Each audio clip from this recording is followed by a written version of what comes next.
পবিত্র মাহে রমজানকে ঘিরে বাহরাইনে নিত্য প্রয়োজনীয় পণ্যের দাম স্থিতিশীল রয়েছে। ব্যবসায়ীরা বলছেন, পুরো রমজান মাস জুড়ে কোনোভাবে পণ্যের দাম বাড়াবেন না তারা। আর এতে খুশি প্রবাসীরাও। বাহরাইনে আমদানি খরচ কমে যাওয়ায় পণ্যের মূল্য কমেছে 10 থেকে 20% পর্যন্ত। আবার রমজানে ক্রেতাদের চাহিদা পূরণে আগে ভাগেই পর্যাপ্ত পণ্য মজুত করা হয়েছে। এমন প্রেক্ষাপটে 7,000-এরও বেশি আউটলেটে চলছে বিশেষ ছাড়ের পণ্য বিক্রি। বিশেষ ছাড়ে পণ্য কিনতে পেরে খুশি ক্রেতারা।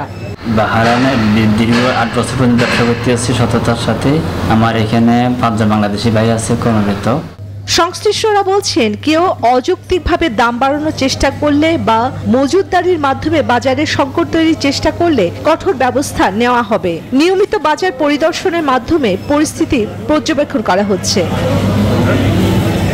সৌদি আরব, জর্ডান, মিশর, তুরস্ক, ভারত ও পাকিস্তান সহ বিভিন্ন দেশ থেকে প্রতিদিন 5,000 টনের বেশি ফল ও সবজি বাহরাইনে প্রবেশ করছে।